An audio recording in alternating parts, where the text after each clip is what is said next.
of knowledge and experience we had in the past few years with excellent speakers.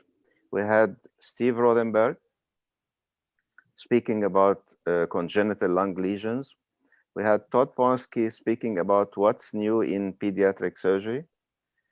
And we had Alberto and Andrea talking about tips and tricks in anorectal malformations. And we had Warren Snodgrass and Nicole Bush talking about common myth in hypospadias repair. We have touched on topics that are very unique and very important, like childhood obesity by Tom Inge and Aidel Qahtani. And we had very specific and very interesting talks on fetal surgery by Jose Luis Piero on innovations in prenatal surgery for spina bifida. That's truly a huge amount of knowledge and experience given by stars of pediatric surgery around the world. And for this huge effort, I would like to thank and congratulate the WOFAPS technical team.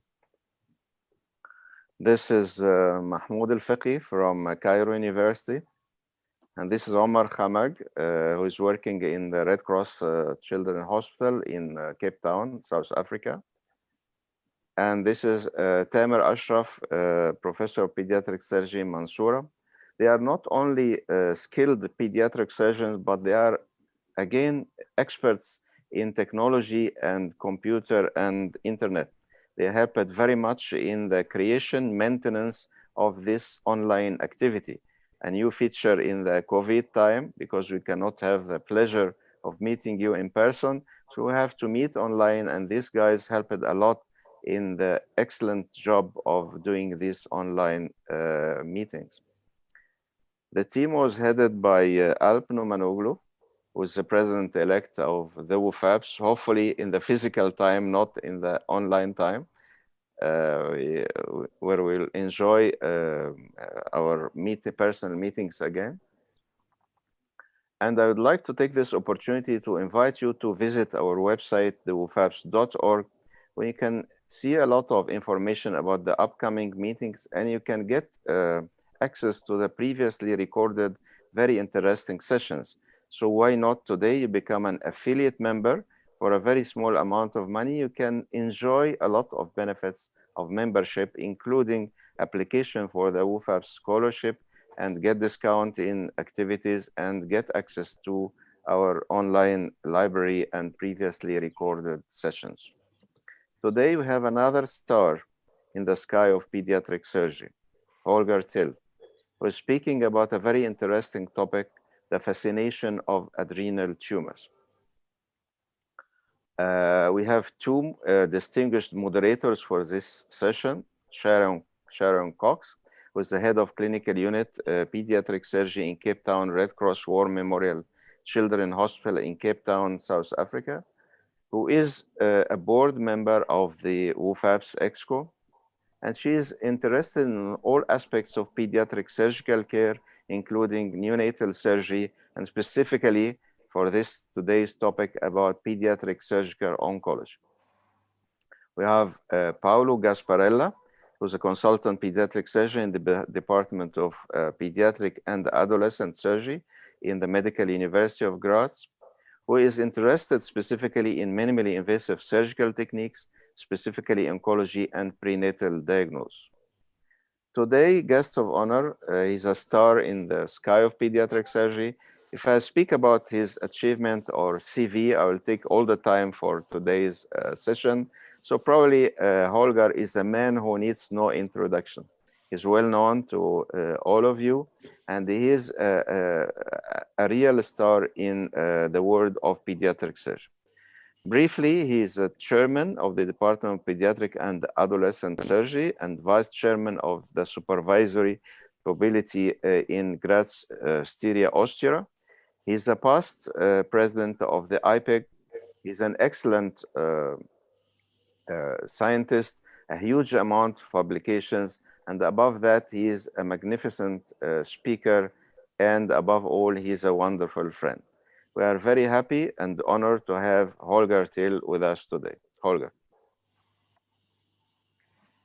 dear President of WOFAPS, Professor Shehata, my dear friend Sami, dear President-elect, Professor Numaloglu, dear Alp, dear team of WOFAPS, thank you very much for this super kind introduction. I'm too humble to believe in all that, but we'll do our best to contribute to this excellent series of WOFAPS knowledge transfer in these difficult times. We feel honored. That is, I thought it would be too boring to hear 40 minutes of Holger. So since Paulo Gasparella is next to me and we do many cases together, I'll introduce once again Paulo. Thank you very much for the invitation. I hope I will do my best and to try to interest you on this really interesting topic. And we take turns. Do you see the screen well? You need to start sharing, Holger, now.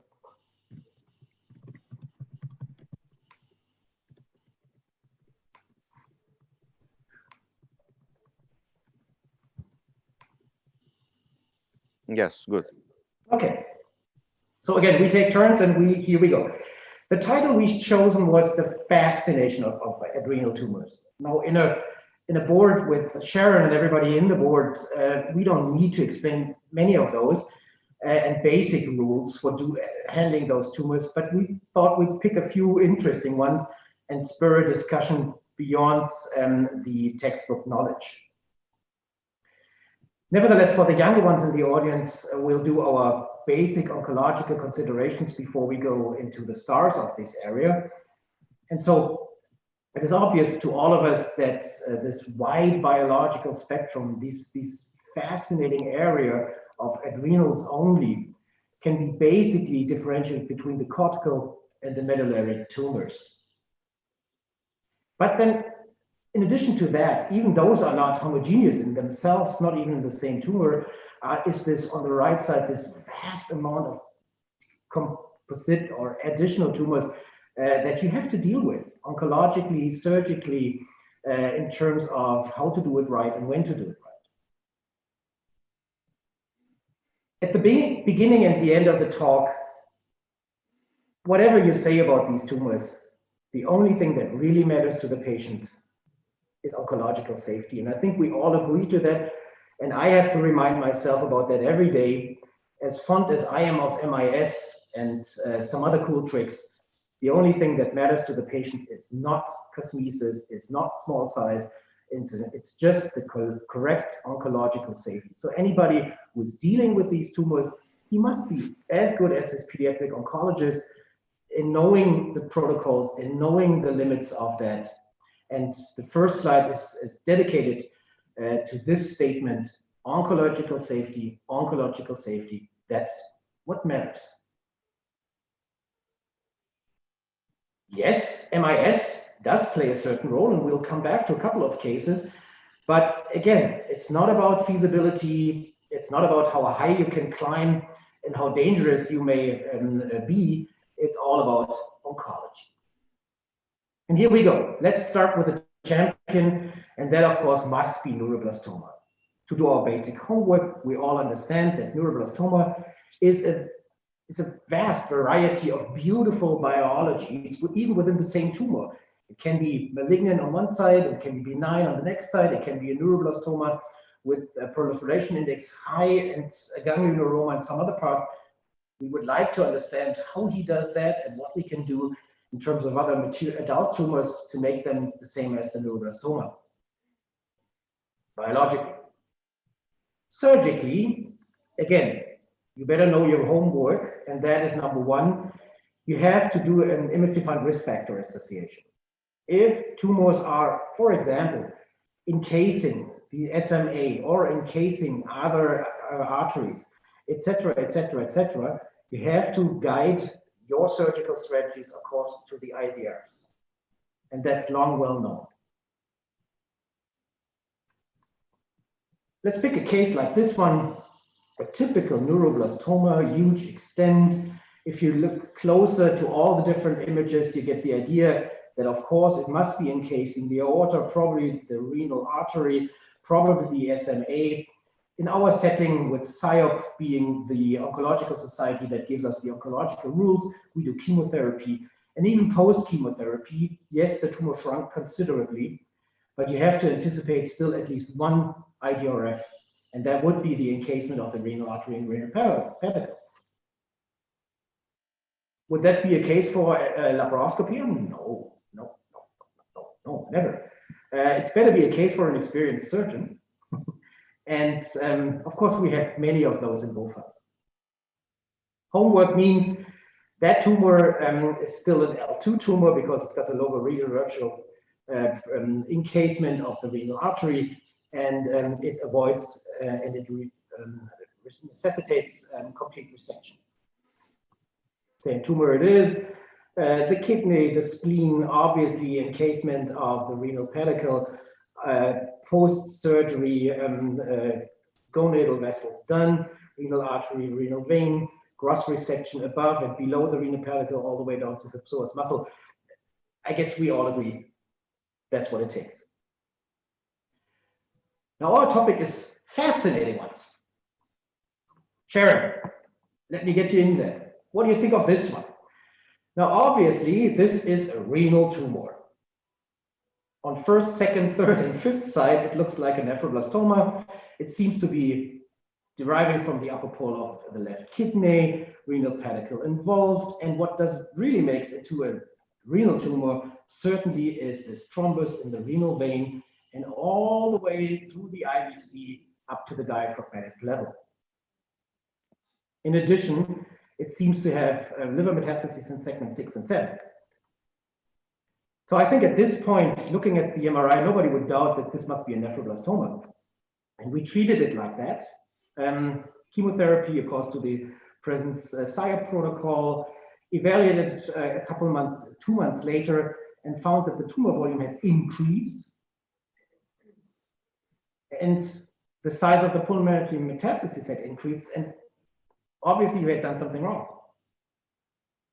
We had multiple board decisions, which step to take next, and we said, well, let's go for the hepatic metastasis. That's an easier one to go to, and resect them. And of course I did, and we found a clear cell sarcoma of the kidney without MYC amplification, positive for NCAM. Okay, we said, good. Clear cell sarcoma of the kidney. Continued chemotherapy, adjusted it to the CWS protocol, had some response, resected the tumor, resected the thrombus in cardiac standby without necessitating. I could peel it simply through the renal vein out, luckily as it is, and we gave the tumor to pathology.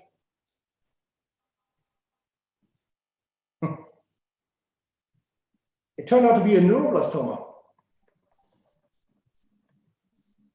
Low differentiated, few stroma cells, low mitosis intakes, but definitely a neuroblastoma in the kidney. Now, in your part of the world, my dear friend Sami, people know about it.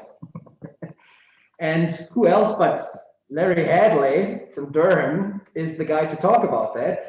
And we found later on, we found his study from 2012 already, where he said, well, guys, if you look at renal tumors, there are a lot of different ones that are not Wilms tumors in the kidney. And 8.8% of those are intrarenal neuroblastomas. If you look back at our case and think, well, listen, it had a tumor thrombus. It behaved like a nephroblastoma. How many of those are around with an IVC thrombus? And you have to look very far back into 1991. Yes, there are 1 or 2 or 3 cases in the world. Probably some of you know one, but these cases are extremely rare. And I thought this would be a nice idea to include them into this fascinating tumors of the adrenal gland. Paolo, would you like to? Yes, continue. But fortunately, not all patients, not all cases are so difficult like this presented from Holger. And we present here a case, a more simple one, of a 7-year-old boy who presented with abdominal pain at our department. with a slightly elevated MSA, and where the ultrasonography showed a mass upon the right kidney. In this case, the border and the images could define the possibility and the technical feasibility of minimal invasive surgery, and then we perform it. And with this procedure, you could say we heal the patient because pathologists confirmed the diagnosis, suspected diagnosis of ganglioneuroma that would completely resected. That's mean it was a clinical stage 1 without any amplification and without a bone marrow involvement. At follow-up, it was then no evidence of recurrence. But it is not always what seems easy. It's really easy. And we present here really a particular case of a 1.5-year-old boy who comes to us with a watery diarrhia 3 months, which showed chronic dehydration and was accompanied with imperative stooling and facial flushing. In the imaging with ultrasound we made, it was evident a suprarenal mass of 4 centimeters as maximum diameter. And in the laboratory examination, it was evident an elevation of vasoactive intestinal polypeptide and of the catecholamines, and what it was really to see in the MRI was the presence of an accessory hepatic vein draining the segment 6 and 7 into the suprahepatic portion of the inferior vena cava. That's shown by the arrow. Then here we report the images, the film of this intervention, where we can see we had prepared the space and for isolate these vessels, and we give the opportunity then to isolate it, and as shown.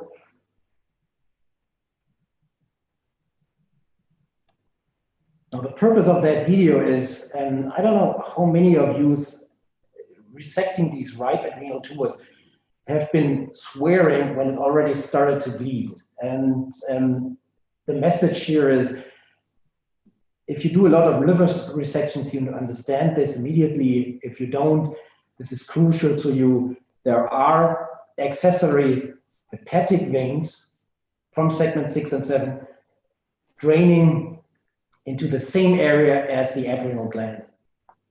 And if you miss those, enjoy the day. Again, I think a fascinating tumor. You see the connection between the hepatic vein here, the IVC there, and the adrenal vein right there, draining into the same segment.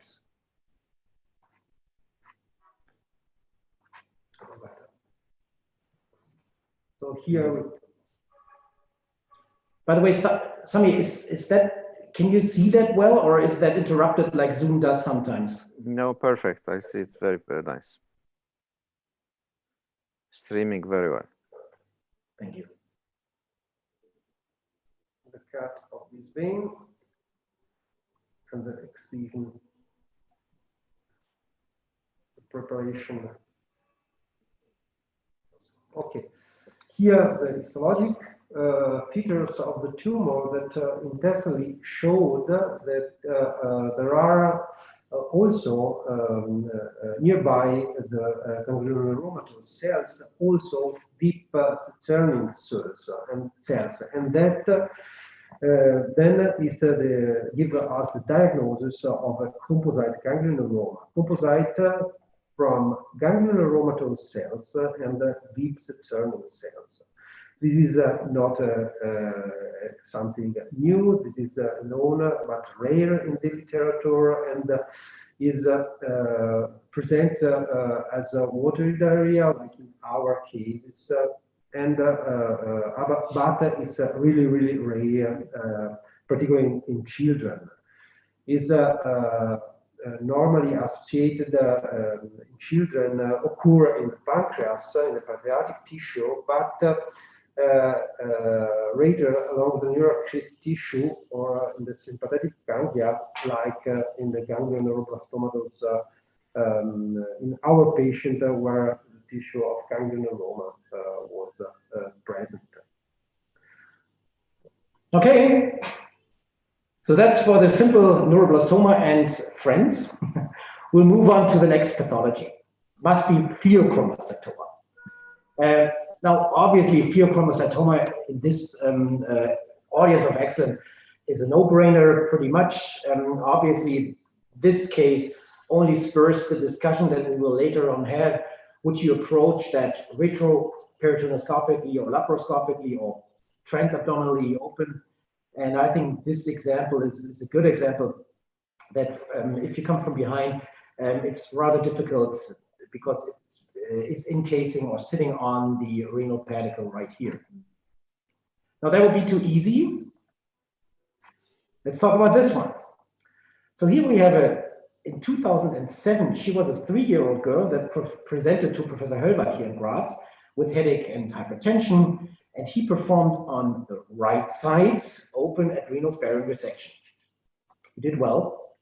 It turned out to be a Hippel-Lindau syndrome girl, and we know about their mutations and about the follow-up, and expected to one day, at whatever age, to see her again with the same complaints again.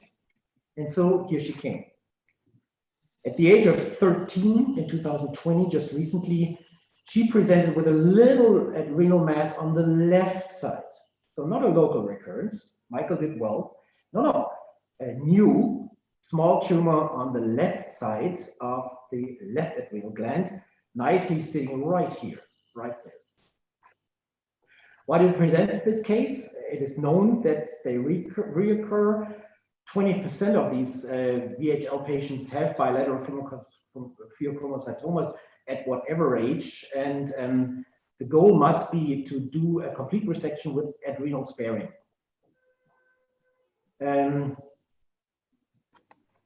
This case we present because new technology comes in, and that is ICG.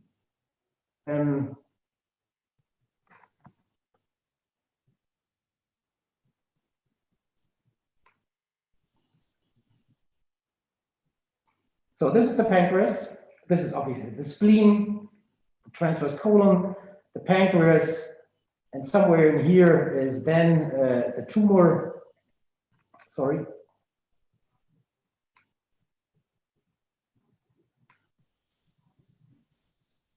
And there it is.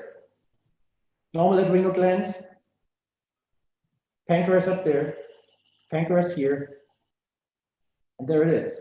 And this is the one we wanted to show you. Just ICG is popular in these days. You see the normal insufflation of the remaining adrenal gland, beautiful right here. The tumor is obviously non-responsive to it. It makes a nice decision possible where to resect, which would be about here.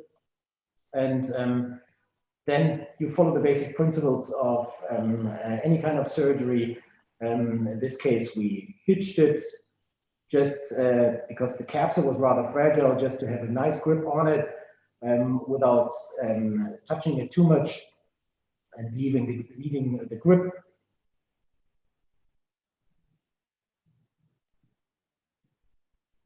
And after handling it, we simply took the ligature to do an adrenal sparing, ICG guided laparoscopic resection.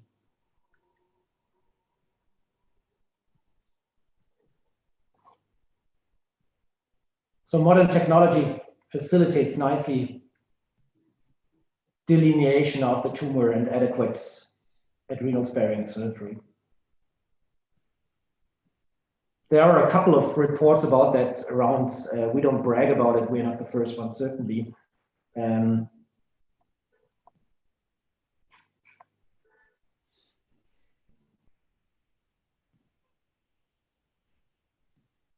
then, of course, you bag it. And I'll ask you later that question. We tend to, if it's not a huge tumor, we tend to enlarge the umbilical incision just a little bit, put it into a bag, and then extract it through one of the ports at the umbilicus. Okay. Yeah, another composite tumor in terms of pheochromocytoma with an additional tumor, and that is the surprise of all of it. Sorry. Obviously, yes, it's a pheochromocytoma if you take a close look at the standard immunohistochemistry. But look at this nice picture from the same tumor, from the girl you just saw.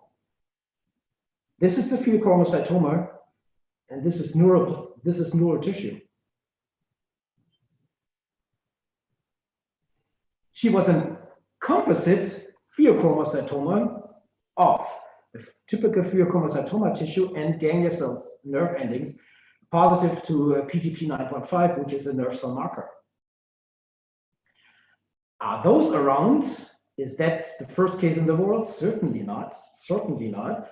These composite pheochromocytomas are known, rare, especially in children. But again, they may have peripheral nerve sheath tumors. They may even have ganglioneuroma in that pheochromocytoma.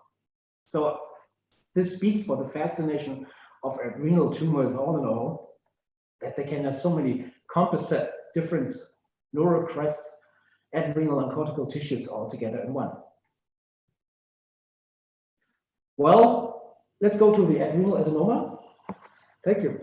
So there are also two more originating from the cortical part of the adrenal gland, and there are divided into gross categories, the adenomas and the carcinomas, and the differentiation between these two tumors could be a problem for the surgeon, the pediatric surgeon.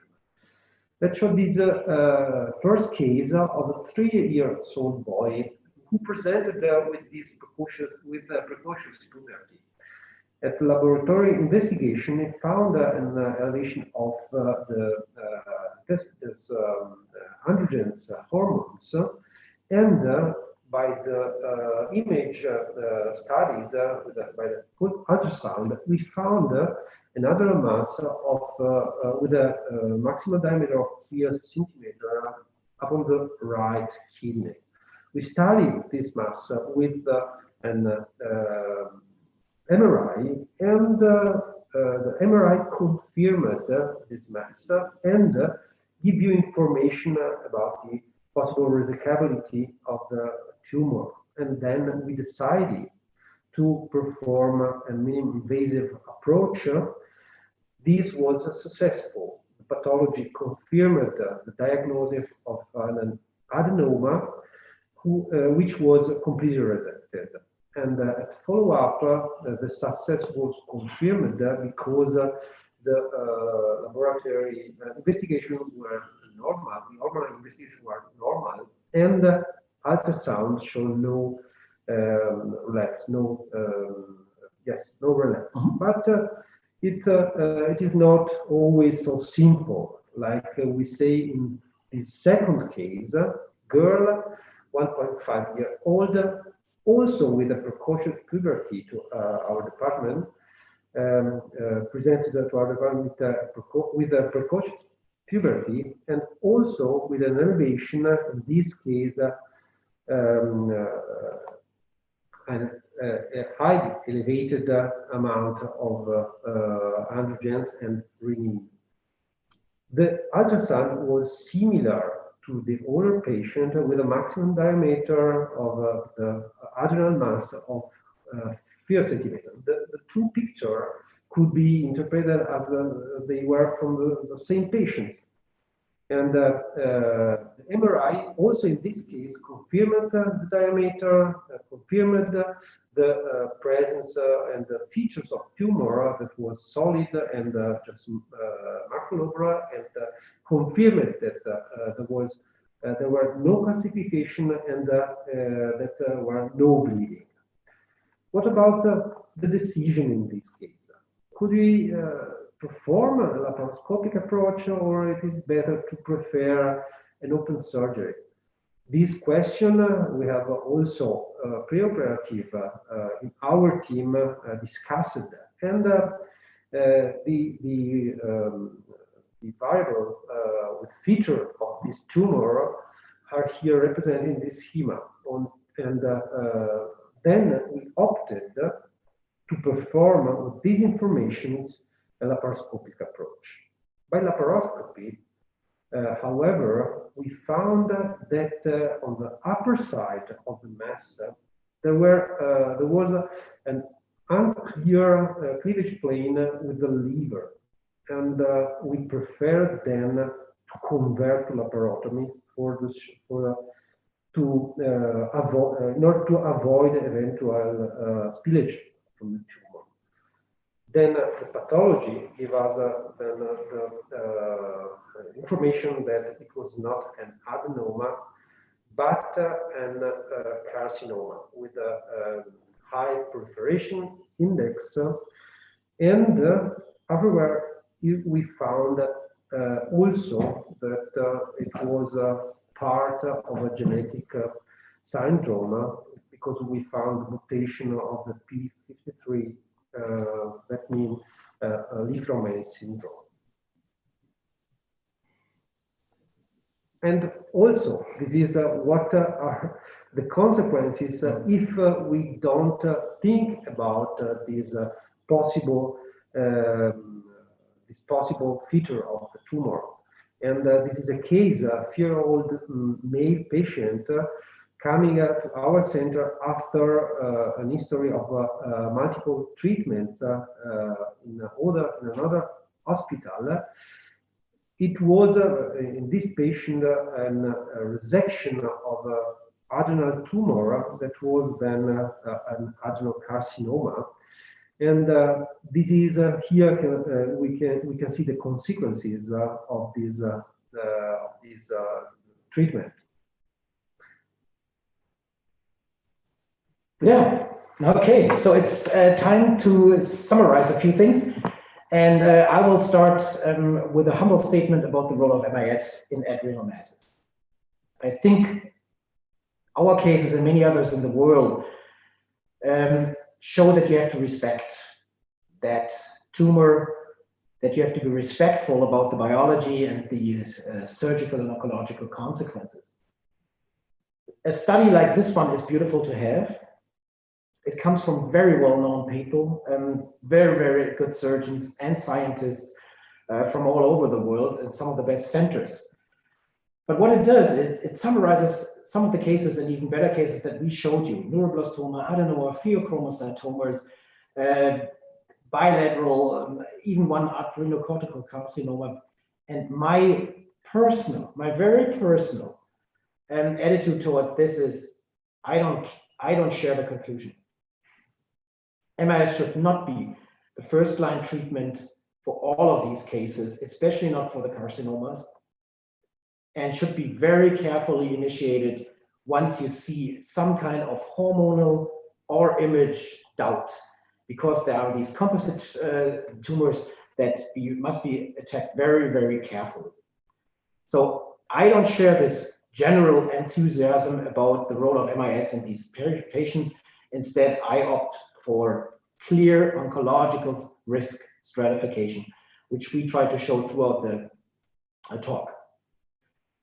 With that, we believe that pediatric adrenal tumors display a fascinating variety of pathologies. We could show some of them. Composite tumors are making that business even more elegant. Each entity, of course, requires a profound oncological understanding of the adequate protocol in your countries and your settings. In all of them, complete resection remains one of the cornerstones of successful treatment, according to the risk stratifications, according to image-defined risk factors. But on top, according to your personal experience, your personal skills, and especially when it comes to MIS to technology. It does matter how you visualize these tumors. That's why we put ICG into that discussion. It matters how you resect them in terms of bleeding and non-bleeding. And technology does matter in surgery, surgical oncology, a big time. Like I said many times, as much as I'm, as IPAD past president, in love with that technique, when it comes to oncology, you should just follow the oncological rules and then care about feasibility and cosmesis. And yes, future technologies are there to be enhanced by the next generation, maybe guided by us, and we love to play with the toys as well to increase and improve the oncological outcome. With that, I think we are in time. Thanks again to the presidents of WOFAPS and to the steering committee for considering your friends from Graz, and we're happy to take any question as long as you want to. Thank you very much. Thanks very much for that great sort of outline of some of the principles of the various types of tumours and surgery therefore. Should we go to the polls just to start the conversation going, or would you like to take a couple of questions first? It's your show, Sharon. Let's go to the polls. Is this your first question? Have you implemented laparoscopy in your treatment of adrenal tumours? Yes or no, or I will do so is the answers. Could you put up the poll, Omar?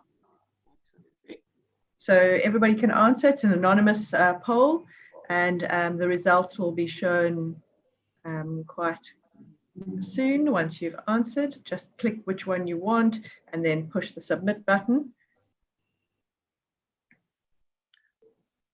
Omar will give it a minute or so, and in the interim, I think let's answer the first question from the chat. There was a question when you were referring to the child who looked like it had a renal tumor with IVC thrombus extending up to the hepatic veins. The question came from the audience, do you not do a 24-hour VMA in all your renal tumors? What is your policy on preoperative investigation relating to VMAs in renal tumors? We do VMA. In all tumors? And was that particular one, can you recall, raised or not? No, the really raised lab data we gave you, that was not particularly raised. Yeah. We had one, interestingly, just recently when we were looking at our series of intracardiac worms, and there was sort of somebody came in, and it was a case in private from one of our surgeons, and we said, oh, we've got another one to add to the series, and that one actually, which was biopsy preoperative, turned out to be exactly the same, a renal neuroblastoma with extension into the heart. So interestingly, that was the first one that I'd seen then. Okay, should we have the results of the first question about laparoscopy? Omar, can you show us? I'll show the result now. So there you are. 48% of people say they have already implemented laparoscopy in their treatment, while 17% say, well, they'll do so. So there you are. You might have influenced some of the audience to start looking at laparoscopy in those tumors that they have the skill for and that are sort of the correct anatomy to do so. If I may jump in there, the really interesting question would be, do these people who do it have a risk stratification protocol? So size, image-defined risk factors, and lab data, yes or no? And it's published in many different papers. Or do you think, well, it seems reasonable and feasible, we go for it? Great. Shall we have the second poll up in the meantime? Just a question from me relating to one of the earlier cases you showed in your talk. You had a child who had a tumor, and then at age 3, and then I forget the exact age, and then at age 13 again a recurrence, and she had a von Hippel-Lindau syndrome.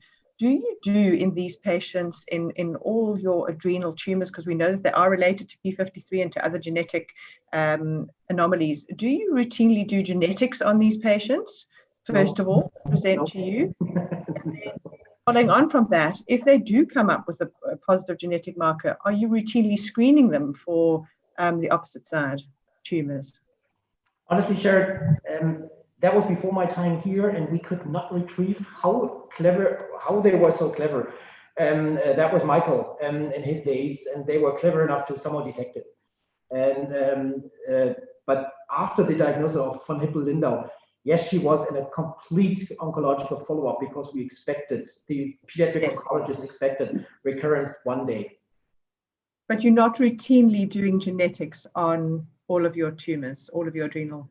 No. Okay. Do you? So I'm going to go to the next question in the poll for the audience to answer. Following laparoscopic resection, how do you retrieve the specimen? Do you enlarge the umbilical incision? Do you do a phalangeal incision for cosmesis? Or are you going to morcellate the tumor and bring it out of a small incision? Omar, you can put the poll up there.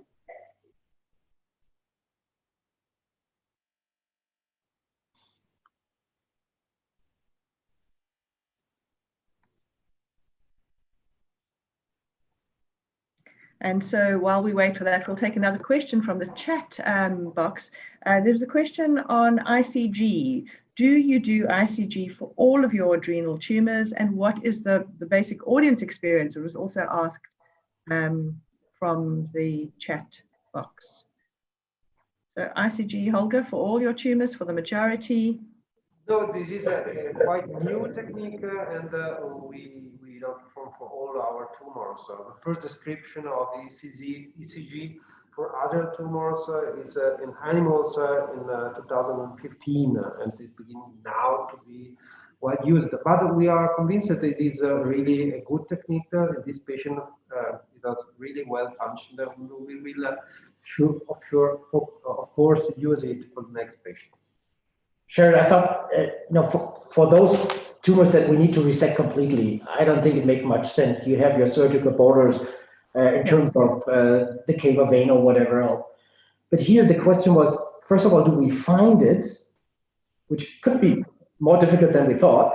And then secondly, how do we distinguish between the tumor and the remaining adrenal gland? Because the job must be to spare as much adrenal tissue as possible.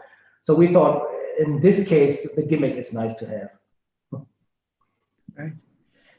Do you have any, specific indications where you would use ICG? Maybe the tiny ones, you've got hypertension, you're not quite sure exactly where the lesion is, could be in the adrenal, could be a paraganglionoma. Just like you say, the small ones hard to find, or the borderlines hard to get. Great. Okay, should we take the conversation? Yes. It'll come. There will be more and more usage of that, I'm sure. I think I agree with you. I think there will be in the future as more institutions get the technology as well. So the results of the second poll was most of us, 72% of us will enlarge the umbilical incision and no one will use morcellation. Always We're good. trying to be funny. I think that's a fairly significant majority there. Shall we put up the next question from your four for the audience? For a left pheochromocytoma, which access do you prefer? Answer is transperitoneal, that's open or laparoscopic, or retroperitoneal. So while we're getting the results from that poll, another question from the audience in the chat box was around the use of pre-chemo TrueCut biopsy for adrenal tumors. So the actual question is there any role of pre-chemo TrueCut biopsy in adrenal tumors? In our setting, there is little. I mean, if you expect an adenoma, you go for resection. If you expect a carcinoma, you stay away from any TrueCuts. If you expect a neuroblastoma, you know how to treat them. I think with the mixture of imaging and lab data, you should be pretty much clear which entity you're probably dealing with.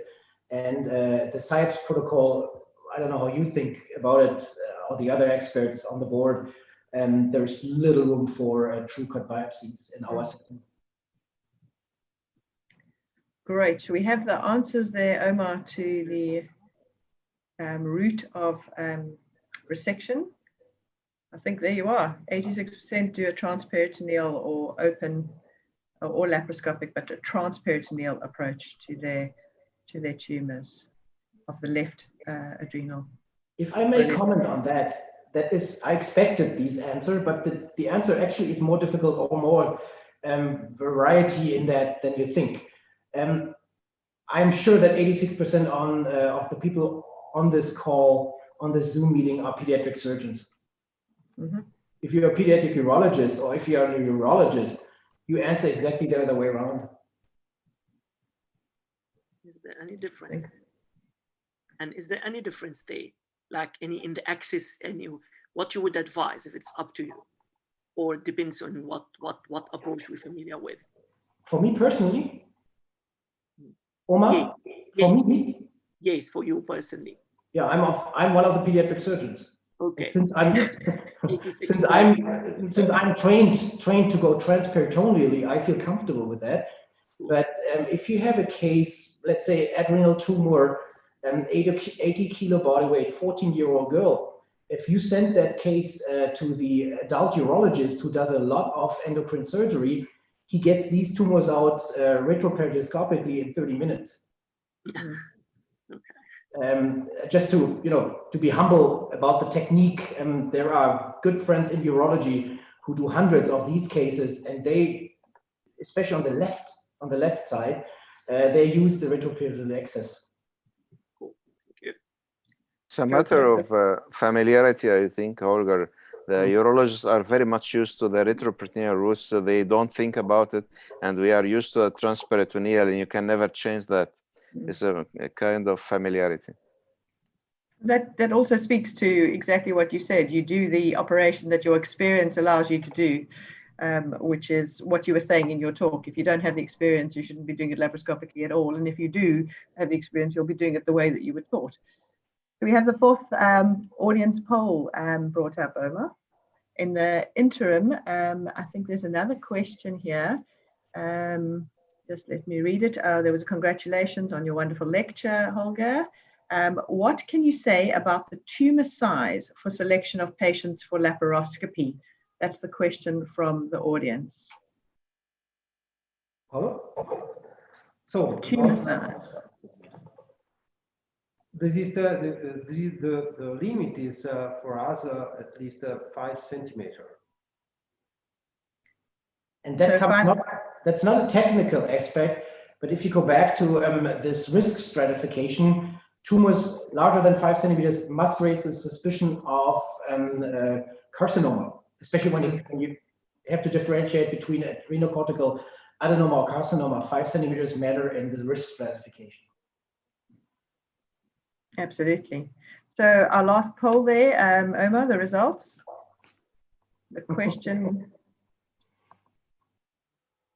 question was, do you see a future for robotic surgery for adrenal tumors? And there you are, 55% say they do see a role for robotic surgery for adrenal tumors. And interestingly, quite a few of the audience, which is probably around about where I am, is maybe when the systems are cheaper. Yeah, not all of us have access to that. There is another question, if you wouldn't mind taking it, from Farid. Sharon? Yes. Sorry. Can I go a little bit into the reason why I asked that question? Yes, please do. Because I think the future is not in the robotic arms in this wrist movement, but in fused data for oncological reasons. One thing is augmented reality.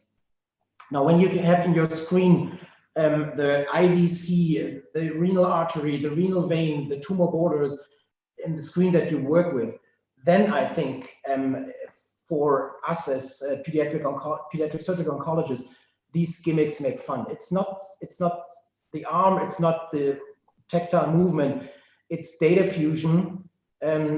to increase safety. I think that's the real beauty of that, that the younger ones will definitely face. Ultrasound pictures into your operative field or CT guidance into your operative field, and then plus or minus navigated instruments where they simply shut off or freeze your hand once you get too close to the IVC. I think that's the future of robotics. Thank you. So the question from Farid to everyone is, in neuroblastoma, what are the image-defined risk factors and what do they indicate? What are the major challenges during neuroblastoma resection? When would you stop the operation? Well, the image-defined risk factors are well defined, and probably I was too quick to go over them, but these are some of them. All you need to do is read one of the many protocols from the INRG staging systems where they dwell about most of these, and the list is longer. This is an abbreviated list of the IDRFs. And secondly, the question was, when do I stop? Oh, that's a very, very, very, very good question, but there's one rule for it. Before you mutilate, before you damage any additional organ which you cannot fix, before you lose the kidney, while resecting this one, you have to stop. And in the case of neuroblastoma, you say you have to stop. Would that be even in the face of leaving tissue behind? Absolutely, because that is what the TOMO protocol demands. You must gross resection instead of mutilation. Good. The next question from Farid, which is actually what I was going to ask as well, is, you know, for the adrenocortical tumors, it's surgery. The radiotherapy, chemotherapy aren't that effective. We need to get it all out. Is there any role for immunotherapy, any up-and-coming science that you're aware of for these tumors that may assist in the, you know, the carcinomas and maybe those with METs, maybe those that you can't resect? I think you know better than I do probably that there is some latest immunotherapy out of the box treatment, but if you would ask me now which entity and which medication and which dosage, I wouldn't know. But immunotherapy is on the way for these frustrating cases of, for example, neuroblastomas that grow and grow instead of adequate chemotherapy. But probably the board has some clever ideas about that as well. Yeah, and you know, here where we are, when we get tumors, they come in large. Generally, the adrenocortical tumors are big.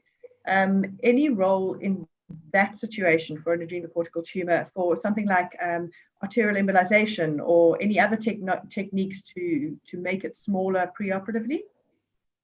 Well, you know, I've been hanging out with Larry Hadley a couple of times in different places of the world. And if you look at the tumors that you guys in your part of the world have to deal with, you know, our tumors are a little shishy and probably not even worth mentioning. So that question actually goes to you experts with these huge tumors that you can hardly handle. And I'm sure that you say, well, whatever helps to shrink them. So you give us the answer, please, Sharon or Omar. So it just depends on your interventional services, which here are slightly lacking at the moment. So we haven't used it yet. We have discussed for certain maybe liver mets or something to use some arterial embolization or some embolization to decrease the size within the liver, but we haven't actually used it for any of the larger tumors yet. Our service requires a few more hands on deck, I think, a little bit more experience. Omar, you have your hand up. Yes, so I just have a question. You mentioned a criteria like 5 centimeter, like kind of cutoff point to differentiate between, or to help at least give some hints about which one is the adrenocortical carcinoma and which one which one is the adenoma. Is there a specific criteria? I'm aware of, like, there is Winnicke criteria and MES criteria or something like that. I'm aware of, but both of them talking about 10 centimeter as a cutoff point. Is this a different or criteria here? Well, I'm sure that there are a couple of different risk stratification papers around. What we see in several papers is this citation and publication in Pediatric Surgery International, which basically summarizes what many of those do. And for the differentiation between adenoma and carcinoma, which is very crucial, as we try to show, the cutoff could be 5 centimeters, but I'm sure that there's publications around with 6 centimeters and 7, and absolutely probably in your world 10. and I'm sure everyone got its own sensitivity and specificity. Yeah. And we choose, if I can say something, we choose the more sure criteria for the patient, because 10 centimeter alone size is dangerous, I mean, for the patient. No, I think we need to recognize the temptation for pediatric surgeons and laparoscopists to generalize using laparoscopy more and more for oncology. This is because they are very clever. They are expanding the scope more and more, and probably they are bridging what Holger has very nicely emphasized on the oncological safety. So we need to be wise and know exactly what the priority goes to oncological safety rather than achieving a success of removing a big tumor. So be wise, as Holger mentioned, stick to the criteria. Achievement as removal of big tumors and not achievement since the safety of the patient is jeopardized. You agree, Holger? Absolutely. I think we got just 1 or 2 more minutes for another question, Sami. Sure. Yeah, for sure. Go ahead. Okay, so the question that's come up is about lymph node biopsy, the role of lymph node biopsy in adrenal tumors. Any particular number we should get, like in Wilms tumors? Anything you'd like to say on that, Holger? No, the role is less important than in Wilms tumors. And because of the different ways of metastasizing. Absolutely. And then the last question, I think, is what is the management of bilateral adrenal tumors? Whoever asked that question, I love it. Well, must be bilateral adrenal sparing if the entity is allowing that. If you suspect carcinoma, of course not. And that was one of the reasons why I asked the question about the adult urologists. That is the best approach for the retro. It's okay? Thank you. I think, yeah, that's great. I think that brings us to the end of the questions in the chat. I don't know if there's any further questions from anyone, or I'm going to hand back over to Sami. Yes, I think, Sharon, you did a wonderful job. It's not only the fascination of adrenal tumors, we have many fascinations today. The speakers, Holger and Paulo, actually did a wonderful job and a very interesting topic, very focused, a lot of experience and wisdom and clear messages. The moderation by Sharon and Omar and the organization by the technical team actually was great. And experts, truly, we try to choose the moderator as very experts in the field. So, yeah, you enriched definitely the discussion with expert opinion and experience. And we all enjoyed that. The good news is that this is recorded. I think a lot of people will miss this presentation. So the good news, it is recorded on the YouTube. You can watch it many times. I think even the audience of today would like to watch it once again. So the other good observation is that the audience are a group of experts. If you watch their feedback, their comments in the polls and their questions, it shows that a lot of them are experts in this field. So a truly enjoyable. Thank you very much, Holger. Thank you very much, Paulo. Thank you very much. Sharon, Omar. Aaron, thank you for